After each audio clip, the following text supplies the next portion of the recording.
Two exclusive pieces of caliber.az have triggered wide discussions in regional media. The publications covered the arrival of US military transport planes to Armenia with weapons and personnel on board.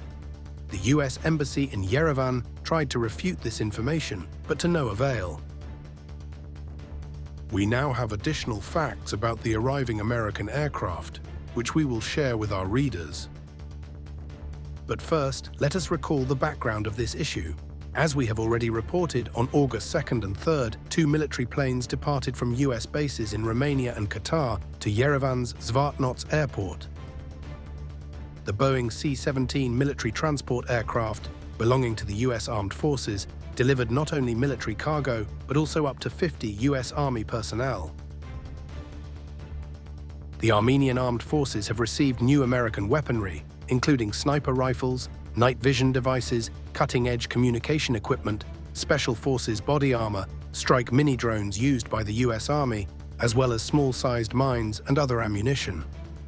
These weapons have already undergone practical testing in Ukraine and have been modified to address the specifics of modern combat operations.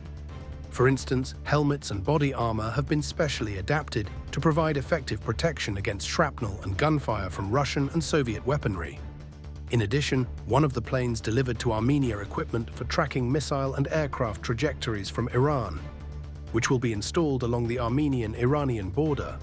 To avoid drawing attention to the presence of American military personnel, Washington and Yerevan selected Armenian-origin soldiers and individuals of Slavic and Caucasian appearance who had immigrated to the US from former Soviet countries. In line with the US Embassy's denial, Armenian officials have claimed that American soldiers left the Land of Stones in early August. However, it is important to note that the Eagle Partner 2024 exercises, which took place in Armenia from July 15 to 24, and the arrival of US Air Force transport planes in early August, are two completely separate cases. Therefore, asserting that the American soldiers could have left the country 9 days after the end of the exercises is incorrect. Let's turn to the new information. The provided photo features two routes, along which military cargo and US Armed Forces personnel were initially transported from Zvartnots Airport to the 513th Separate Battalion of the Armenian Ministry of Defense, located in the suburbs of Yerevan. There were 300 men in this battalion before the arrival of the US military. Two important points are worth emphasizing. First, everything that happens in the South Caucasus region is closely monitored by Azerbaijan, and we have demonstrated this in practice on multiple occasions. Second, let us remind the Armenian side. Continuing the policy of militarization, regardless of support from France, India, the European Peace Facility, or the US, will inevitably lead to serious consequences. Armenia lacks the strategic depth to allow such provocations to go unanswered. Ultimately, it will inevitably face new setbacks.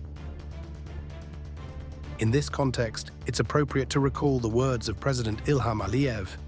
If we see that these weapons reach a critical level, then let no one have any hard feelings. In any case, everyone knows what we are capable of, what our army is capable of, and how strong our determination is. No one can stand in front of us.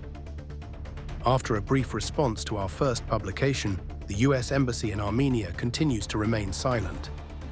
However, given the importance of the issue we raised, we still expect a detailed and substantial comment from the US Embassy. Or do you have nothing to answer?